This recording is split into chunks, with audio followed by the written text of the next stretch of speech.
Many can form an alliance, but what happened with the disturbing alliance of kickboxer Mohammed Jaraya and the MocroMaffia? What happens when someone has a lot of potential, but chooses a life of crime instead of fulfilling that potential? Unfortunately, the life of Muhammad Jarrah has become a teaching tool for a great number of people, both within and beyond his sphere of influence. Even though he was still quite young, he had already accomplished a great deal of his goals and was well on his way to being the next big thing in the world of kickboxing. However, the enormous expectations appear to have been dashed due to his involvement in dubious activities, as well as a number of bans and accusations. What was it that eventually put the horse out of its misery? Is this the final stage of his game? What exactly is this disturbing alliance of kickboxer Mohammed Jarrah and the MocroMaffia? Let's take a quick look into his background to have a better understanding of who precisely he is before delving further into what appears to be the final chapter of the all-time young champion's story.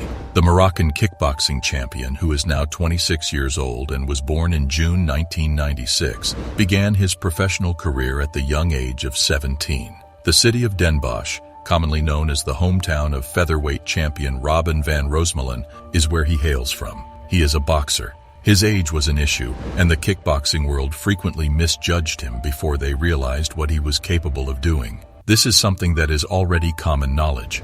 It's to his credit that the majority of his adversaries fought with a lot of ferocity and gave it their all until they were defeated. Despite the fact that the champion has been absent for some time, the champion's position has not changed.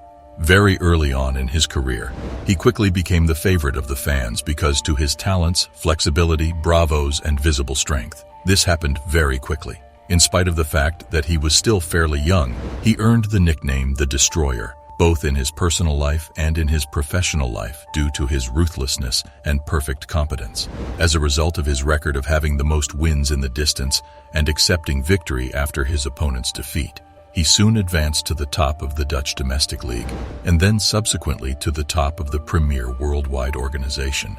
This was due to the fact that he accepted victory after his opponent's loss. Because of his rapid advancement within a very short period of time, in particular at the domestic league, which is well known for the high level of challenge it presents, he has earned a place among the respected in the martial arts. When he first signed on with Glory, he competed in the lightweight division. However, as his career progressed, he moved up in weight class and was eventually selected for the welterweight division.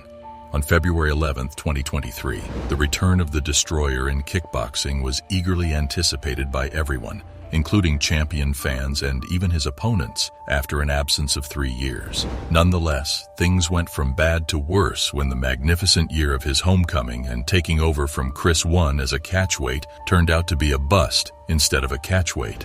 The authorities tracked him down as an active member engaging in fraudulent operations like drug trafficking, arms trafficking, and money laundering, and on January 19, 2023, they arrested him at his apartment in Den Bosch. This occurred when they located him as being a member of the criminal organization. His career, which had already been in jeopardy as a result of an excessive number of occurrences of a similar nature, was put in jeopardy when the authorities began to suspect him and arrested him during this time period. As was likely the case, this is not the first time that Jaraya has been the subject of a criminal investigation, but this ban has the potential to completely remove him from public view.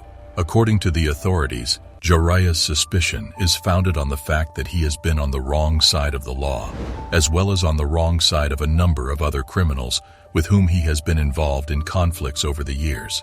On the other hand, it is a well-established truth that the testimonies provided by criminals should not be trusted completely. The allegations are currently being looked into by the police to see whether or not they are true. In the past, when the boxer had run afoul of the law, the punishment for his deeds appeared to be quite light, but it was inconvenient for him because he was a star. After he was reported to have been involved in a fight on 2 separate occasions, the judge gave him a sentence that included 2 months in jail in addition to a community service sentence of 140 hours. This sentence was imposed on Jaraya as a result of claims that she played a role in a brawl that occurred in court, as well as other recorded instances of violent behavior. In 2018, during the trial for the murder of a Dutch Moroccan citizen, he got into a brawl in the courtroom, which led to his being sentenced to community service as a result of the incident. Jaraya was arrested for his violent behavior after he was accused of beating up numerous people at a New Year's Eve party that was held in Brenda. His reaction when questioned about his role in the aggressive behavior was that he is a sportsman and he doesn't drink. It was the first and the last time I drank a few drinks, but I do not remember having hit so many people before. I think it was because I was so intoxicated. The Dutch police received a significant piece of information thanks to Muhammad Jarraya's extravagant lifestyle, particularly during the 3 years he spent away from kickboxing. Pictures of him hanging out with unidentified persons may be found on his social media pages, particularly with a man he jokingly refers to as Al Pacino. In addition to this, it was observed that he was in the company of a number of famous rappers and influencers, while wearing very pricey designer clothing and a number of wristwatches worth millions of dollars each. Even his most devoted followers began to question how he could maintain such a rich lifestyle, given that he has not been active in the business sector for a considerable amount of time. His extravagant way of life caused many people to talk about him. It is possible that if he had not felt the need to publicize his unlawfully funded existence, it would have taken even more tears or decades before suspicions would have arisen and justice would have been served. If this is the case, justice would not have been served. It is almost ironic that his desire for attention was the first step in his inquiry into the matter. It is somewhat similar to when someone accidentally shoots themselves in the foot. Following a number of investigations and covert operations, it became abundantly evident that there was no legitimate way for Jaraya to be able to finance the lifestyle he maintained. It was his fight with crime bosses over a stolen quantity of cocaine that ultimately led to his capture by the authorities.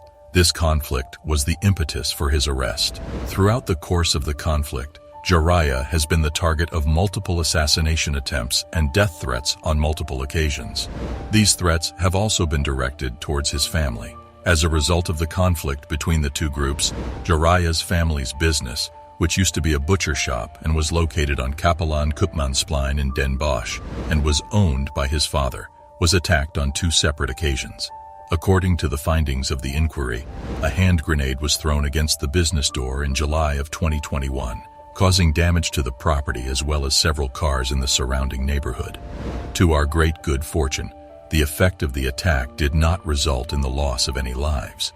Despite the fact that the shop had been sold and a new owner had taken possession of it, there was a subsequent assault on the butcher shop a few months or around half a year later.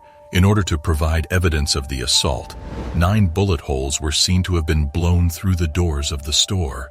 It is possible that this was done in order to convey a message of blatantly malicious intent.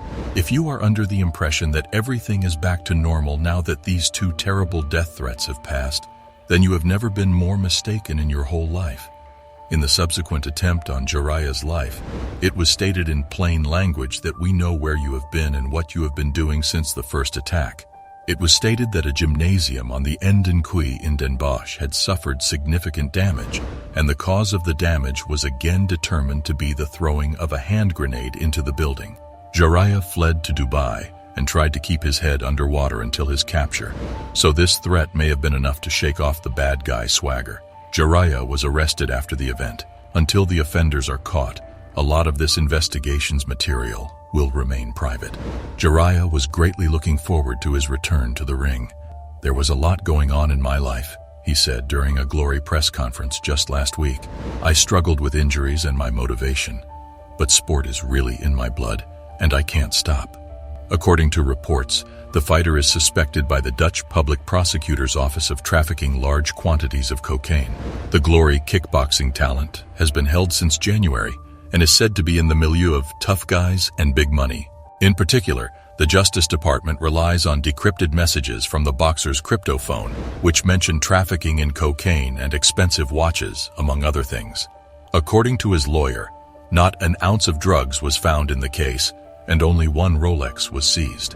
"There are also no serious indications that Muhammad is into drugs," he said. According to him, the fact that Jaraya is a well-known boxer would also be a reason to release him. "All eyes are on him. Every move he makes is magnified. He just wants to train, and train again. He doesn't want his career to go out like a fizzle. This criminal case is the fight of his life for Muhammad," said attorney Jan Hein Kiepers. The kickboxer told during his first interim hearing via video link from the prison in Roermond, that he was going to lose his professional contract with boxing organization Glory, putting his entire career at risk. However, the court did not listen and decided that Jaraya should remain in prison, writes a Dutch newspaper.